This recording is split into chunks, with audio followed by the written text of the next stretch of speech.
Welcome to episode number 20. I'm CJ Werleman. Thank you for joining us. This week I reveal how Africa's blood diamonds and conflict diamonds partly fund the criminal Israeli military occupation of the Palestinian territories. But first, a quick reminder to click on the subscribe button below so you don't miss out on any future episodes. Now let's get into it. While much is made of the way in which the United States funds the apartheid Israeli regime to the tune of $5 billion per year, the way in which Israel sources its own funding for its military occupation has received far less attention. And the former Israeli Prime Minister Benjamin Netanyahu is to be believed that Israel is responsible for generating almost 90% of the revenue needed to finance its military occupation, including the IDF and the country's intelligence agencies, Mossad and Shin Bet. Now, here are some little-known facts about Israel's relationship to the global diamond trade. Roughly 20% of the world's diamonds are processed in Israel. Diamonds are Israel's number one exported commodity, and diamonds, along with other precious stones, represent 35% of Israel's export revenue. In fact, visiting Israel has been likened to shopping in a diamond supermarket. Play the clip. You may have heard that diamonds are a girl's best friend, but what you might not know is that a lot of those diamonds come from Israel. The Israel Diamond Exchange has the largest trading floor in the world. Some say it's like shopping in a diamond supermarket. Israelis have a very special knack in being able to run around the world to do business. And you see, But most importantly, the sale of diamonds are an essential source of funding for the Israeli military. Play the clip. A lot of that information is not disclosed to the public. Israel's diamond exports are indeed quite significant, especially considering the fact that Israel has no raw diamond deposits. All the diamonds are imported into Israel.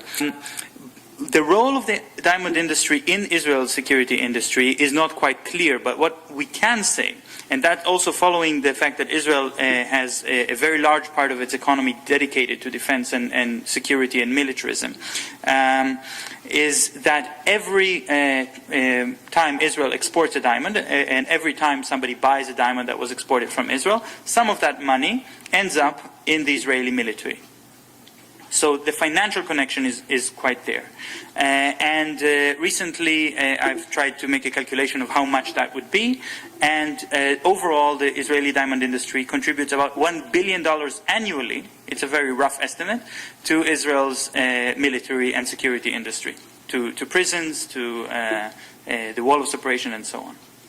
There you have it. Diamonds fund the Israeli military to the tune of $1 billion per year, money which is used to procure and maintain the Zionist regime's instruments of terror and oppression, including drones, weapons, detention facilities, the separation barrier, and surveillance technologies. More to the point, diamonds are not a natural resource of Israel, which means 100% of the diamonds it processes and sells are imported from other countries and supply chains that are inextricably tied to the mining of both blood diamonds and conflict diamonds. So what is a blood diamond? Well, let's put it this way. In the Western world, diamonds are bling bling, but in Africa, they are bling bang. Here's Leonardo DiCaprio in the 2006 film Blood Diamond. Yo, journalist, some tell me you're here to make a difference, huh? And you're here to make a buck? You know, in America it's bling bling, but out here it's bling bang. Where did you bury it? The only reason you're still alive is because you haven't told anyone where it is. You will find it for me. My son! Where is my son? But to be more technical, the United Nations defines a blood diamond to be one mined by nation states and private companies that inflict human rights abuses upon those doing the mining. Whereas a conflict diamond is one mined in areas controlled by militias, warlords, and insurgent groups, typically in Western and Central Africa. These groups often use slave and child labor and then use the proceeds from these sales to buy weapons, which in turn are often used against civilians and legitimate governments. Play the clip. But in West and Central Africa, their cost has been greater than anyone could imagine. Literally millions of people have lost their lives as a result of blood diamonds. Diamonds funding wars. They put us together and ordered our arms chopped off. You hear people cry, rebels attacking them, women being brutalized, people being shot at. In fact, blood diamonds and conflict diamonds represent upwards of 15% of the world's total diamond market, with much of the cash from these proceeds used to fund terrorism and violence in Africa and other parts of the world. In fact, Osama bin Laden bought and sold $20 million worth of blood diamonds in the months before the 9/11 attacks, after securing a deal with the Sierra Leone rebel group Revolutionary United Front. Human rights groups have said Al-Qaeda continues to profit from the blood diamond trade today.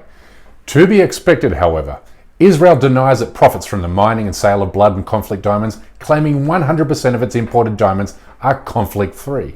But these denials are patently absurd for a couple of reasons. One, most diamonds cannot reliably be traced to their point of origin. Two, human rights groups, including US-based Human Rights Watch, has found evidence that even the world's most prestigious jewelry brands remain entangled with the blood diamond trade, despite their best efforts to extricate themselves from it. And while the World Diamond Council has tried to put in place safeguards to protect consumers from unknowingly purchasing a blood or conflict diamond, they have turned out to be meaningless, as they have never defined exactly what constitutes conflict-free.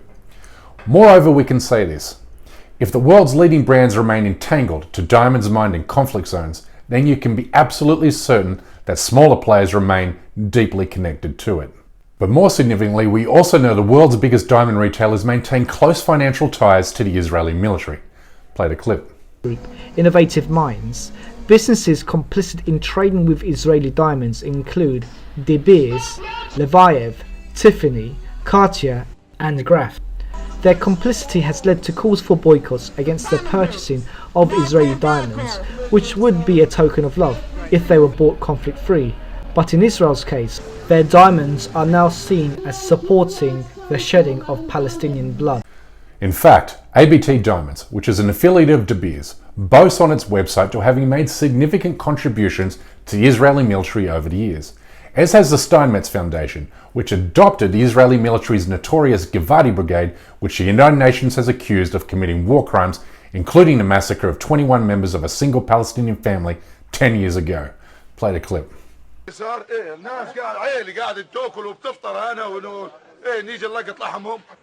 As locals cleared the house, the bodies of the dead were being brought to Beit Hanun's local hospital.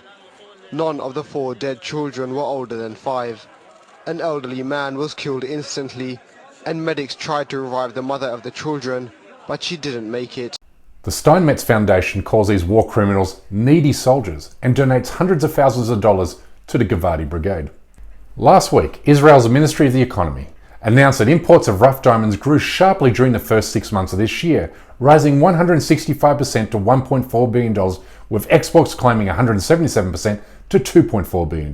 But Israel's Western allies, including the United States, UK and Australia, are never going to call out Israel's ties to the blood diamond trade, because doing so would cripple the Israeli economy, given diamonds represent 35% of the country's export market. I mean, Israel's allies had a meltdown hissy fit over a decision made by American ice cream company Ben & Jerry to protest the Israeli occupation by ending the sale of its products in the occupied territories. And given the United States and allies had shielded Israel from war crimes investigations at the International Criminal Court and sanctions at the United Nations, it's highly unlikely they will ever be bothered with Israel's connection to the blood diamond trade. I mean, heck, the UK government refuses to identify Israel an apartheid regime, even though Israeli and American human rights organizations have done exactly that. Meanwhile, Israel will continue to profit from the violence and suffering the diamond trade inflicts upon African countries, and then inject said profits into its regime of apartheid and occupation, where it subjects Palestinians to egregious human rights violations, war crimes, and crimes against humanity. All of which leaves only one course of action for you, and that is to support and participate in the BDS movement, which aims to end Israel's criminal occupation through non-violent protests, including boycott, divestment, and sanction. Do it. Well, that's a wrap for this week. Thank you so much for tuning in. Please like and subscribe to this channel and help spread the word with your friends and family on Facebook, Twitter, and Instagram. And please consider supporting this endeavor by becoming a member of the show at patreon.com/CJWellerman. Exclusive membership benefits those who do. But for now, good night, good morning, or good day, wherever you are, and stay blessed.